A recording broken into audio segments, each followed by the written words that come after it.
We confirm that the policy of the Scottish Government is to establish a Scottish pound. We would seek to do this as soon as practicable.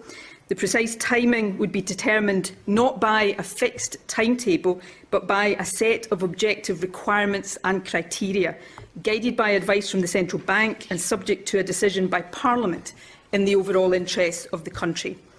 This paper sets out in detail a careful and responsible phased approach, as well as the arrangements necessary to support a new currency and, in the shorter term, our continued use of sterling.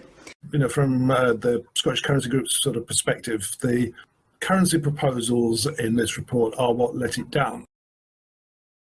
We spent a long time in the spring coming up with our Road to the Scottish Currency report, written, or the final drafting done by John Randall, the retired Registrar General for Scotland, who's used to dealing with ministers and how to phrase things properly.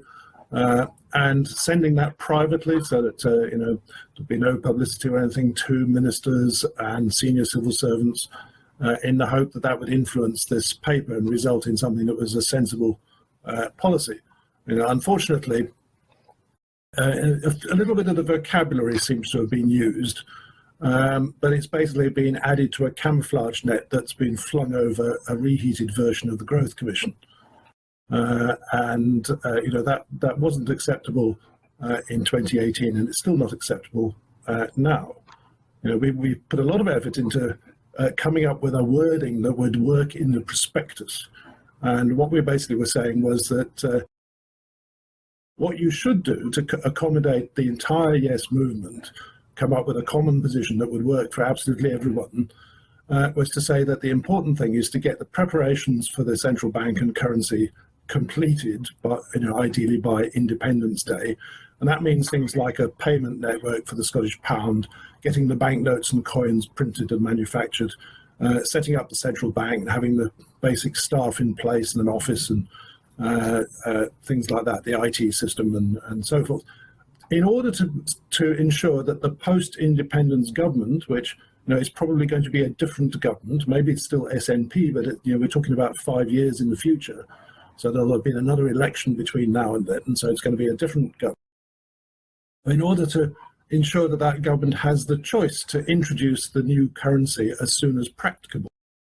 Obviously, I was the author of As Soon as Practicable back at the April 2019 SNP conference, and I use that deliberately so that it's not specific. It's not day 1, it's not day 27, it's not week 7 or something that is going to be subject to attack, but in our view, it does mean fairly short period, like a few weeks or perhaps a month or two after independence. But anyway, as soon as practicable, and that you would then say that it's for the government of the day, the government in 5 years' time that's actually doing this, to decide on the exact timing and mechanism for when the currency would be released. So that way you can have, the situation where you get, BBC, First Minister, what's your currency plan? Well, we're going to do the same as every other country that's become independent. We're going to have our own currency. BBC, what's the timing? First Minister, well, I can't possibly say what the timings are 5 years in advance.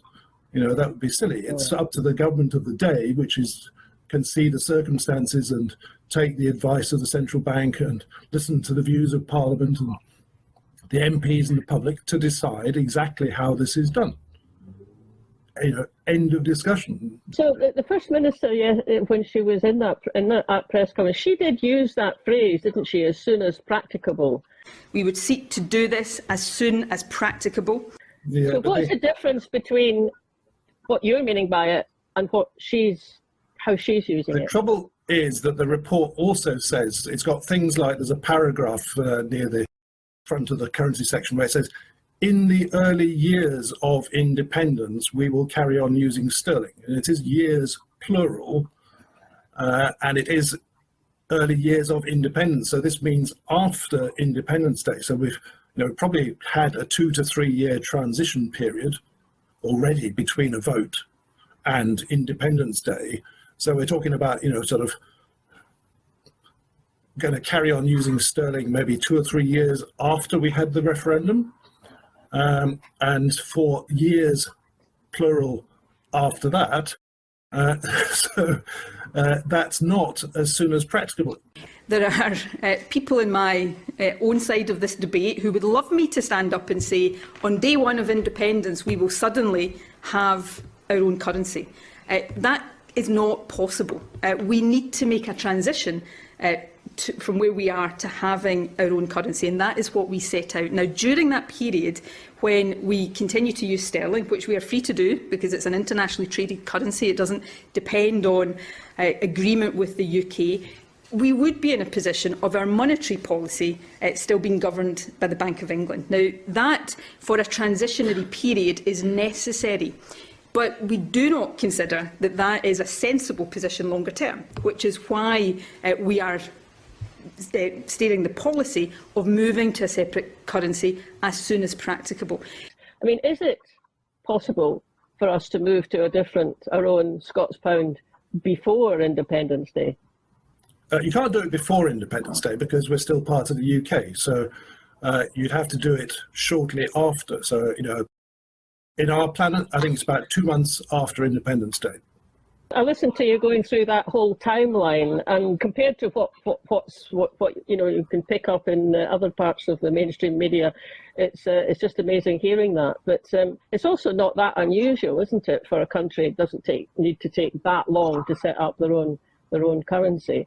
I had an estimate from a consortium of central bankers that completing the preparation, the work on the IT and the systems and all the rest of it, getting the staff in place and so on for the central bank, would take between 3 and 4 years.